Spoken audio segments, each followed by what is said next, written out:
तभी शिव गति के पथिक बन पाएंगे। सिर का मुंडन करके बैठ गया जीव, मन के विषयों का मुंडन नहीं हुआ, राग देश का मुंडन नहीं हुआ, तो मित्र कहां से मोक्ष मार्ग खुलेगा? उपाय पर दृष्टिपात करो, उपाय मिलेगा, आगे चलो। भूतार्थ यही है। इसलिए हर क्षण, हर काल, हर क्षण में, हर पल में, हर लव में, हर निवेश में, हर समय में पुरुषार्थ ये होना चाहिए कि मेरी द्वेष बुद्धि का क्षय हो जाए,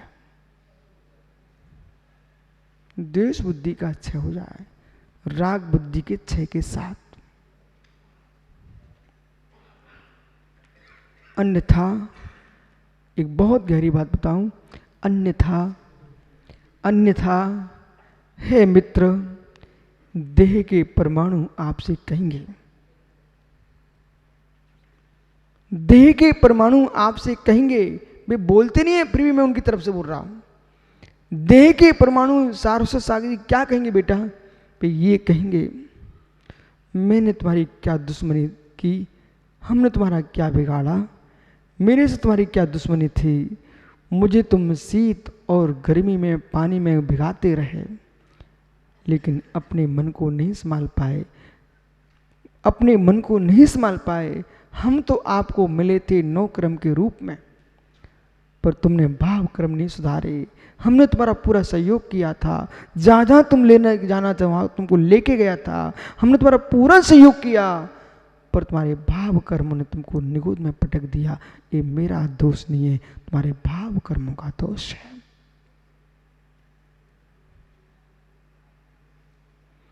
द्रोह कर्म भी कहेंगे, मित्र मुझे भी दोष मत देना, हम बंधे अपने द्वारा नहीं हैं। लवकुश बेटा ध्यान दो आज के विषय पर, तुमको दिख रहा है विश्व सागर बोल रहे हैं, अंदर कुछ और हो रहा है। जो द्रव्य कर्म है वे भी करे, मैं भी ईमानदार हूं, हमने आपका सहयोग किया है, हम अपने कारण नहीं बंधे, अपने कारण नहीं बंधे। धूल पड़ी थी अखाड़े में, जिसने तेल मालिश करके उतरा है अखाड़े में बासु, वही तो चिपकेगी, धूल वही तो चिपकेगी। जिसने टॉवल से शरीर को पोंछ लिया है, फिर ताल तमाल का छेदन करे, अखाड़े में कूद करके कुश्ती लड़े, फिर भी धूल नहीं चिपक रही है। ऐसा क्यों? क्योंकि तेल का चिकनपना छूट चुका है। कर्म कह रहे हैं हमारा कोई दोष नहीं है, आपने स्निग्धता न लगाई होती राग की तो हम आपको बंधते क्यों? स्निग्धोच्छत्वात् बंधा, बोल बेटा, स्निग्धोच्छत्वात्, स्निग्ध और रुचि के संयोग से बंद होता है। विश्व का परमाणु परमाणु पीयूष ईमानदार है बेटा, बेरी मानी की तो मन के तेरे चित्त ने की है। पीयूष, वो जननी का मन कितना शुद्ध है, वो जनक का कितना मन शुद्ध है, जिसने पढ़ा लिखा करके बड़ा करके छोड़ दिया। बेटे ने कहा नहीं मुझे तो त्यागी बनना, छोड़ दिया, जाओ बेटा करो अपना कल्याण। लोगों ने बेटा क्या समझ लिया है? मृत्यु का नाम समाधि समझ लिया है, जबकि किसी भी आगम में नहीं लिखा मृत्यु का नाम समाधि। मरण समाधि हो गया, मरण समाधि हो गया तो जगत में जितने मर रहे हैं सबकी समाधि। श्वान भेड़िया ये सबकी समाधि हो जाएगी। मरण का नाम समाधि नहीं है। समाधि सम्मान के लिए नहीं है, समाधि पुरुषार्थ है। समाधि सम्मान नहीं है तुम्हारा, समाधि पुरुषार्थ है स्वयं के द्वारा। ऐसा नहीं है कि पिताजी चाहे नरक पड़े हो निगोद में, मृत्यु के बाद जब चिट्ठी जाती ना स्वर्गस्थ हो गए। मृत्यु के बाद क्या लिखते हैं आप लोग? स्वर्गस्थ हो गए। मित्र तुम्हारी चिट्ठी से स्वर्गस्थ नहीं हो गए, अपनी करतूती से होंगे स्वर्गस्थ। ऐसे ही मृत्यु के काल में तुमने भीड़ लगा करके नमोकार कहना शुरू कर दिया और एक चबूतरा बना दिया, बोले ये समाधि है। ये समाधि नहीं है, भूमि को घेर के रख दिया फालतू का। चबूतरे बनाना समाधि नहीं है। समाधि का अर्थ समझिए, वे ही निषदका हैं जिनमें भाव निषदका थे। तो समाधि क्या है बेटा? समाधि का अर्थ है ध्यान। कुछ मतलब समाधि का अर्थ है ध्यान।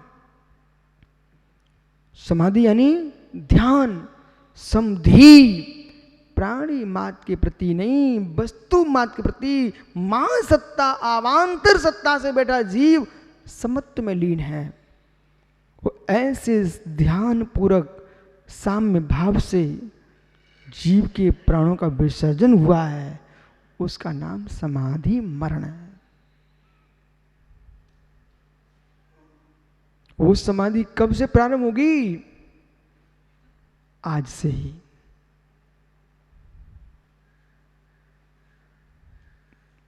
ये मत सोचना आंसू जब मैं 80 साल का हूं तब समाधि का विचार करूंगा। नहीं नहीं नहीं, ये तो पागलों की बातें हैं। समाधि बेटा आज से प्रारंभ करना पड़ेगी। श्रावक के 12 व्रत प्रारंभ होते हैं, उन्होंने बोला समाधि भी है। इसको रचना को संभालना पड़ेगा, तब समाधि कर पाओगे। जब जब भगवान के नाम लेने का समय आएगा, निज में डूबने का समय आएगा, ये रचना कहेगी रसुल्ला लाओ।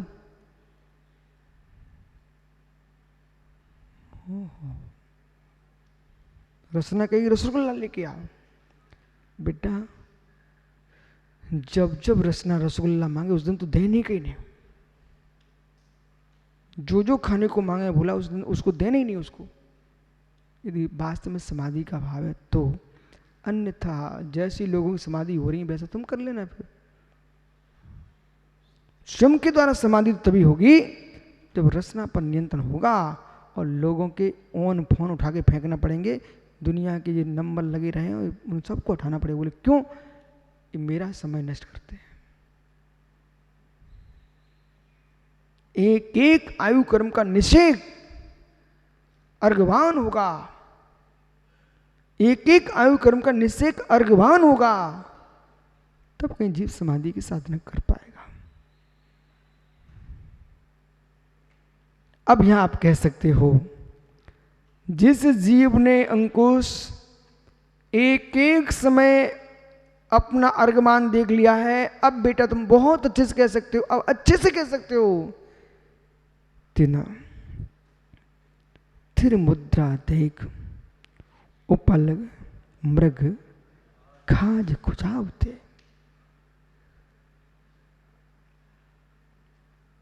अपने समय में इतने लीन हो चुके हैं, मृग पत्थर समझ करके मुनिराज की देह से खुजली कोई आ रहा है, मुनिराज हिल भी नहीं रहे। क्यों?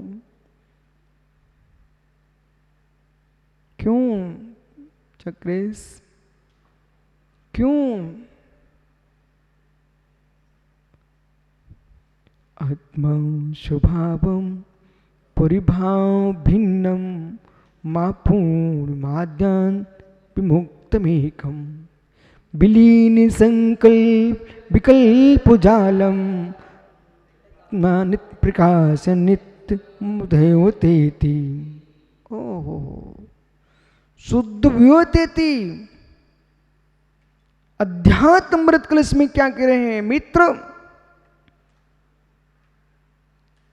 वे स्थिर हैं जिनके अंतस में सूत्र गूंज रहा है, आत्मा स्वभावम प्रभाव मापूर्ण माध्यस्थ, मध्यस्थ भाव में पूर्ण है। अब व्रत सम्मति की साधना हो चुकी है आप लोगों की, उसे छोड़ना मत। अब मध्यस्थ होने की साधना बढ़ाना चाहिए। सुब्रत सागर जी, ये लोग क्यों कार्तिक तुम ताल बजा लेते हो, तबला? खड़े हो जाओ फिर, समय नहीं बेटा, जल्दी खड़े हो जाओ। तबला बजा लेते हो ना? थोड़ा बहुत, कोई बात नहीं। लवकुश तुम क्या बजा लेते हो? हैं? तो तुम भी खड़े हो जाओ, पियानो बजा लेते तुम। बहुत बढ़िया। ऋतिक, वो तुम्हारा मित्र कहाँ गया, वो सितार बजा? सीमित, तुम भी कुछ बजा लेते हो? अच्छा मित्र, एक प्रश्न है आपसे, एक प्रश्न है आपसे मेरा तीनों से। आप तबला बजाते हो, क्रम से तुम सीखे हो कि एक साथ सीख चुके थे? क्रम से सीखे। आप पियानो बजाना जानते हो तो उसके स्टेज रहती ना, क्रम रहता ना, कक्षाएं बढ़ती रहती ना, उसको क्या बोलते आप? स्टेज। इनकी भाषा सुनो, बोले स्टेज बाय स्टेज बढ़ता हूं महाराज जी। मित्र, जो सीख चुके हो उसके आगे ही सीखोगे ना, जो सीख चुके हो उसको आगे ही सीखोगे ना। इन बच्चों से सीखो कुछ महात्मा, वो भी बालक करे महाराज जी हम अपने वाद्य यंत्र में जो सीख चुके उसके आगे सीखेंगे। ऐसे मित्र, तुम अंजलि लगाना सीख चुके हो, आहार करना सीख चुके हो, विहार करना सीख चुके हो, मित्र मित्र पिच्छी घुमाना सीख चुके हो, और ब्रसमती का पालन करना सीख चुके हो। अब तुमको मित्र मध्यस्थ होना सीखना चाहिए, आगे की स्टेज पे आना चाहिए।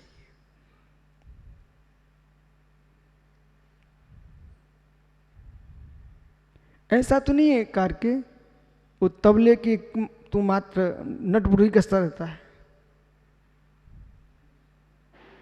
वो कैसा तबला बाजक होगा जो मात्र उसके नट ही कसता रहता है। मित्र, मुनि बन के भी तुम पुनः पुनः पुनः पुनः पिच्छी घुमाना सीखते रहे तो तुम्हारा वही स्थान होगा जैसे सितार की आवाज़ निकालना नहीं जानता है, जैसे कि पेचकस वाली गाड़ी की पेच तो कसते रहते हैं लेकिन यात्रा नहीं कर पाते। क्या बोलते? वो पाना लिए घूमते रहते बच्चे, मैकेनिक भी बेचारे नई नई गाड़ियां सुधारते थे, पुरानी पुरानी गाड़ियां सुधारते रहते हैं, पर वे वहीं खड़े मिलते हैं, काले कलूटे, हाथ खराब की वहीं मिलते हैं। वे गाड़ी सुधा के अपनी हजारों किलोमीटर की यात्रा करते हैं। ऐसा ना हो यानी सौम्य सागरी हम पानी लगाए उन लोगों के कसते रहे तब तक लोग यात्रा करके सब में से कर क्या सिद्ध सलाह पहुंच जाए। ओहो बिराजो भैया, अच्छा माँ करना, तुम पाने वाले नहीं, हम तो इनको बता रहे हैं कि मोक्ष मार्ग कैसा है।